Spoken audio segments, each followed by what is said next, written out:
इस तरह के बिहेवियर के सार्वजनिक जीवन में कोई गुंजाइश नहीं। ये खुद आम आदमी पार्टी ने भी स्वीकार किया। आपने पब्लिक एम्प्लॉयमेंट की अवधारणा को ही खत्म कर दिया, सब कुछ प्राइवेट हाथों में बेच दिया। मंदिर, मस्जिद, गिरिजा, गुरुद्वारा, दुनिया में कहीं भी इस पर चुनाव नहीं होता। दुर्भाग्य है इस देश का कि यहाँ के बड़े बड़े ओहदेदार लोग चुनावी मुद्दों पे बात नहीं करते, बेरोजगारी, महंगाई पे बात नहीं करते। आरएलडी सांसद मनोज झा ने कहा कि मैंने संजय सिंह का बयान सुना, उन्होंने खुलकर सारी बातें सामने रखी है और कहा है कि मुख्यमंत्री ने मामले का संज्ञान लिया है। इस तरह के व्यवहार की सार्वजनिक जीवन में कोई गुंजाइश नहीं है। इस मामले में सच क्या है वह जांच के बाद ही पता चलेगा, लेकिन सार्वजनिक जीवन में कोई भी व्यक्ति इस प्रकार का व्यवहार करे तो चाहे वह किसी भी दल का हो या किसी भी पद पर हो, यह स्वीकार नहीं किया जाना चाहिए। इसके लिए जीरो टॉलरेंस नीति होनी चाहिए।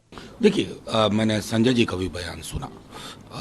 संजय जी ने जिस प्रकार खुल करके सब सारी बातें सामने रख दी हैं और कहा कि खुद मुख्यमंत्री ने उन्होंने संज्ञान में लिया है और सख्त से सख्त कार्रवाई होगी, तो मैं समझता हूं कि इसका पटाक्षेप वहीं होना चाहिए। जिस तरह से बिहेवियर हुआ, घोर अमन, इस तरह के बिहेवियर के सार्वजनिक जीवन में कोई गुंजाइश नहीं है। ये खुद आम आदमी पार्टी ने भी स्वीकार किया। नवीन जयहिंद उनको एक्स हस्बैंड उन्होंने खतरा बताया। देखिए, सीधी सी बात है कि जाहिर है कि इस मामले में क्या है वो तहकीकात के बाद पता चलेगा, लेकिन इतना तो जरूर है कि सार्वजनिक जीवन में कोई भी व्यक्ति अगर इस प्रकार का व्यवहार करे, वो किसी भी दल का हो, किसी भी ओहदे पे हो, तो वो स्वीकार्य नहीं होना चाहिए।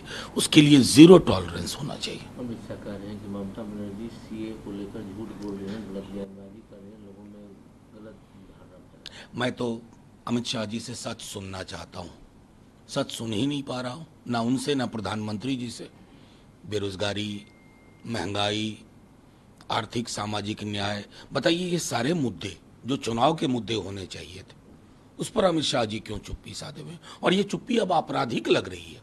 5वें चरण तक आप सिवाय आसमानी मुद्दों को, जिनका मेरी थाली से कोई सरोकार नहीं है, उन्हीं पर बात कर रहे हैं। हेमंत बिश्व शर्मा कहते हैं कि प्रधानमंत्री ओबीसी कैटेगरी से खुद आते हैं, बीजेपी ने 10 साल रहा और काम किया आरक्षण के लिए, लेकिन Congress party SC ST OBC का आरक्षण को खत्म करने का कौन सा आरक्षण के लिए काम किया?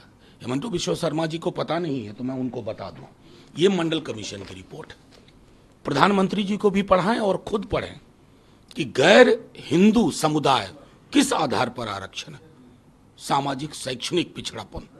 और ये मंडल कमीशन की रिपोर्ट हमारे बिहार में इससे पहले कर्पूरी ठाकुर जी के, ये जो भ्रांति फैलाने का काम कर रहे हैं। आप सच बताइए, आरक्षण को खत्म कैसे नहीं किया आपने? आपके पूरे 10 वर्ष में एम्प्लॉयमेंट कितनी हुई? क्योंकि आर्टिकल 15 और आर्टिकल 16 पब्लिक एम्प्लॉयमेंट में रिजर्वेशन की बात कर रहा है।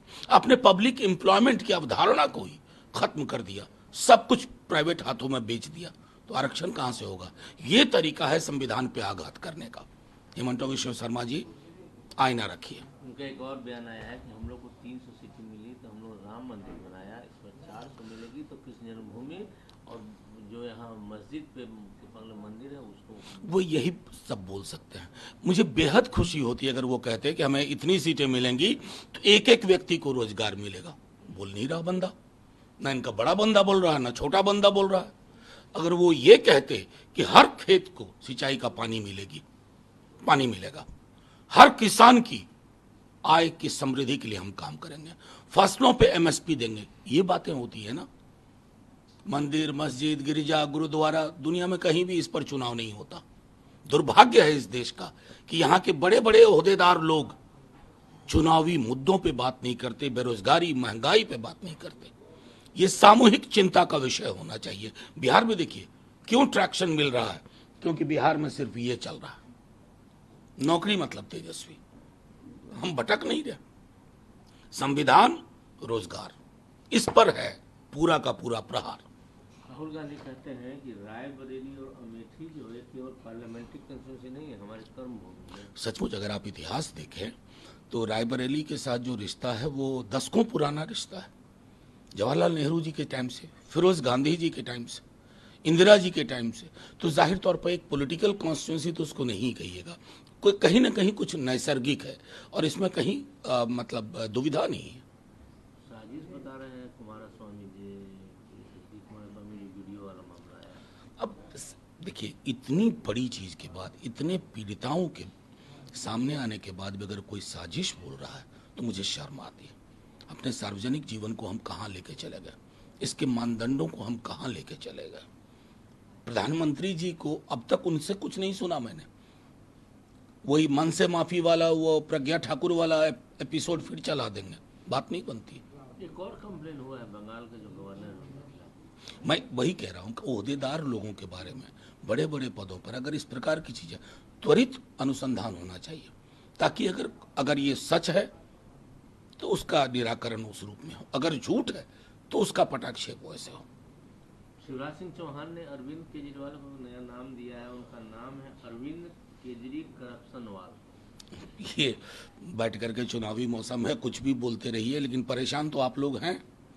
और शिवराज जी के अंदर की भावना तो ये है कि बीजेपी सत्ता में ना आए, कि उनको टीस अभी भी है कि उनको किस प्रकार मुख्यमंत्री के पद से बेदखल किया गया।